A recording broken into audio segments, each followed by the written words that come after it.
Hello students, मुस्लिम विधि के अंदर शुफा के टॉपिक में अगला टॉपिक है अग्रक्रिया शुफा के प्रवर्तन की अपेक्षाएं, कि उसके प्रवर्तन की क्या क्या अपेक्षाएं हैं। फर्स्ट है अग्रक्रिया के अधिकारी व्यक्ति, दूसरा है अग्रक्रिया की विषय वस्तु और तीसरा है औपचारिकताएं या मांग या तलब। तो सबसे पहले है अग्रक्रिया के अधिकारी व्यक्ति। तो अग्रक्रिया के अधिकारी व्यक्ति के बारे में हम पढ़ चुके हैं, जैसे शफी शरीक, शफी खलीद और शफी जार, ये अधिकारी व्यक्ति हैं शुफा के। दूसरा है अग्रक्रिया की विषय वस्तु यानी सब्जेक्ट। शुफा की विषय वस्तु अचल संपत्ति का होना आवश्यक है। वह जमींदारी संपत्ति हो या मकान हो या बाग हो या छोटा भूमि खंड हो। यदि मकान की ऊपरी रचना उस भूमि से मिलकर बना हुआ है, अलग से बेची जाए तो वह अचल संपत्ति नहीं होगी। वह तभी तक अचल संपत्ति है जब भूमि से संलग्न है। दूसरी बात, शुफा की पूरी विषय वस्तु के संबंध में किया जाना चाहिए। कोई शफी विकृत वस्तु के किसी भाग का दावा नहीं कर सकता है, क्योंकि ऐसा होने से शफी अच्छे भाग का दावा करेगा, बुरे का नहीं। शिया विधि में चल संपत्ति में भी अग्रक्रिया का दावा किया जा सकता है। इस नियम का एक अपवाद यह है कि जब एक ही संविदा के द्वारा कई विभिन्न संपत्तियों का विक्रय किया गया हो, तब शफी कुछ को छोड़कर एक का दावा कर सकता है, और जहां विक्रय में ऐसी विषय वस्तु है जो शुफा की विषय वस्तु नहीं है, तो उसे भी छोड़ा जा सकता है। यदि अग्रक्रिया अधिकारी एक से अधिक अधिकार है, तो दावा करने वाला व्यक्ति अपने हिस्से का दावा कर सकता है, एक से अधिक दावेदार है। तीसरा है औपचारिकताएं या मांग या तलब। अग्रक्रिया की मुस्लिम विधि तकनीकीपन की विधि है। किसी व्यक्ति का अग्रक्रिया का अधिकार तभी उत्पन्न होता है जब वह निम्न औपचारिकताएं पूरी कर देता है। उच्चतम न्यायालय ने अवध बिहारी बनाम गजाधर जयपुरिया AR 1954 के केस में धारण किया कि औपचारिकताएं या मांगों के अभाव में अग्रक्रिया अधिकार का दावा सफल नहीं हो सकता है। अग्रक्रिया अधिकार के लिए निम्नलिखित 3 औपचारिकताएं या मांग या तलब है। सबसे पहले है तलबी मोवा सिबत, दूसरा है, इसको तत्काल मांग भी कहते हैं, दूसरा है तलबी ईशाद या पुष्टिकारक मांग, और तीसरा है तलब ई तमलीक या कब्जे की मांग। तो सबसे पहले तलबी मोवासिबत यानी तत्काल मांग। प्रथम मांग को अरबी में तलबी मोवासिबत कहते हैं, जिसका शाब्दिक अर्थ है मांग की उछाल या कूद। अग्रक्रिया अधिकारी को विक्रय का समाचार मिलते ही कूद जाना चाहिए, अर्थात अपने अधिकार की मांग करनी चाहिए, साक्षीगण उपस्थित हो या नहीं। इसमें किसी विशेष प्रारूप की आवश्यकता नहीं होती है। यदि कोई ये कहे कि मैं अपने अग्रक्रिया अधिकार का दावा करता हूं, तो पर्याप्त होगा, अर्थात अधिक से अधिक तत्परता से शुफा का निश्चय पूर्वक कथन करना आवश्यक है। यह आवश्यक नहीं है कि शफी स्वयं ही इस अधिकार की मांग करे, वह अपनी ओर से किसी को अधिकृत भी कर सकता है। ये मांग मौखिक या लिखित रूप से की जा सकती है, पत्र द्वारा भी की जा सकती है, साक्षी आवश्यक नहीं है। प्रथम मांग विक्रय पूर्ण होने पर ही की जा सकती है। ये मांग अति शीघ्रता से की जानी चाहिए, थोड़ी सी भी देरी हकशुफा को समाप्त करने के लिए पर्याप्त होती है। राजेंद्र कुमार बनाम रामेश्वर दास AR 1981 इलाहाबाद। इस केस में विक्रय पत्र के पंजीकरण की तिथि 27/12/72 थी। अग्रक्रिया अधिकारी को मालूम थी, उसने तत्काल तलब 23/2/73 को की। इलाहाबाद उच्च न्यायालय ने अवधारित किया कि शुफा का अधिकार एक कमजोर अधिकार होता है, इसे विफल करने के लिए कोई वैध उपाय पर्याप्त होता है। विधि के अनुसार मांग युक्तियुक्त समय पर की जानी चाहिए, और इस मामले में प्रथम मांग युक्तियुक्त समय पर नहीं की गई थी।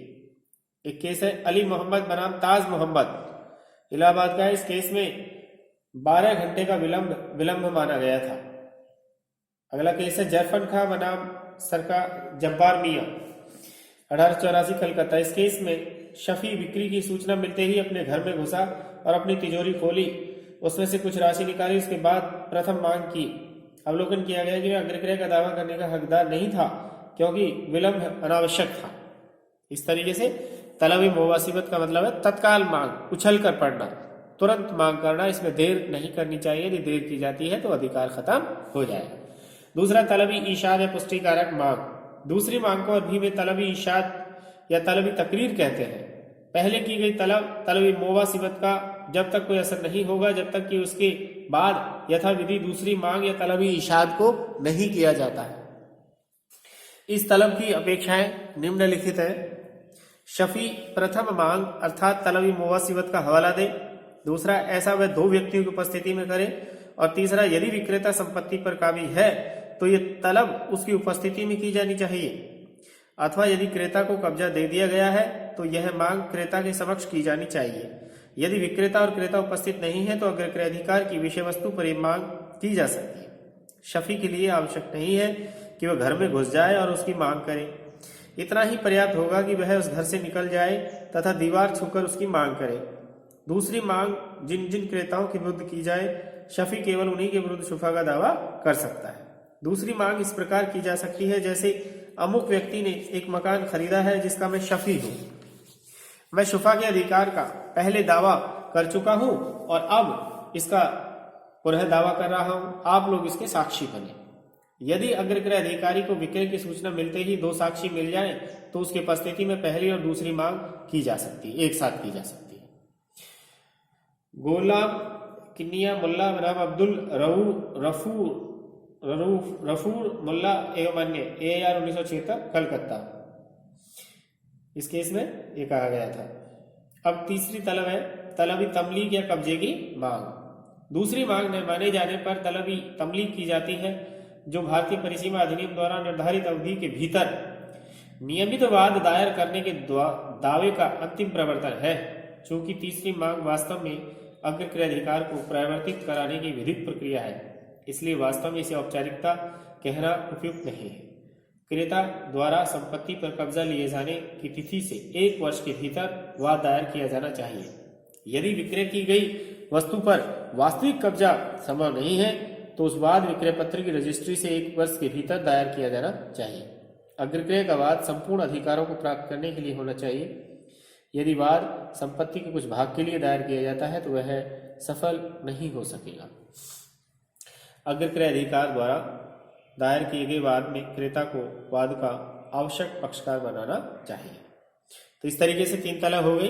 तलब मुवासिवत यानी तत्काल मांग, तलब ईशाद यानी पुष्टिकारक मांग, मुवासिवत के बाद की जाती है, 2 गवाहों का होना जरूरी है।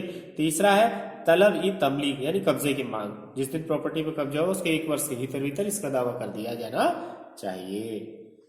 तलब करने के नियम, तलब मुवासिवत और तलब ईशाद की निम्न परिस्थिति में कठोर नियमों का पालन आवश्यक है।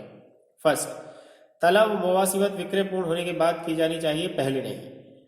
रामशरण वर्सेस दामिनी कोर के केस में कहा गया, सुप्रीम कोर्ट ने कहा कि यदि संपत्ति अंतरण अधिनियम लागू होता है तो विक्रय रजिस्ट्री पूर्ण हो जाने पर ही पूर्ण माना जाता है। दूसरा, यह स्वयं प्राधिकृत अभिकर्ता पत्र द्वारा की जा सकती है। तीसरा है तलब निश्चयात्मक रूप से की जानी चाहिए। चौथा, तलब तत्काल की जानी चाहिए। पांचवा, जहां क्रेता 2 या 2 से अधिक हो, तलब में सब क्रेताओं के नाम गिनाने चाहिए। नेक्स्ट है, जब यथाविधि तलब या तलबी इशात विक्रेता की उपस्थिति या संपत्ति स्थल पर न की जाए तब सब क्रेताओं से तलब किया जाना जरूरी होता है। और नेक्स्ट है, मूल्य का पेश किया जाना जरूरी नहीं है, मूल्य भुगतान करने की तत्परता घोषित करना ही पर्याप्त है। इस तरीके से ये अग्रक्रय के प्रवर्तन की अपेक्षा है। Thank you.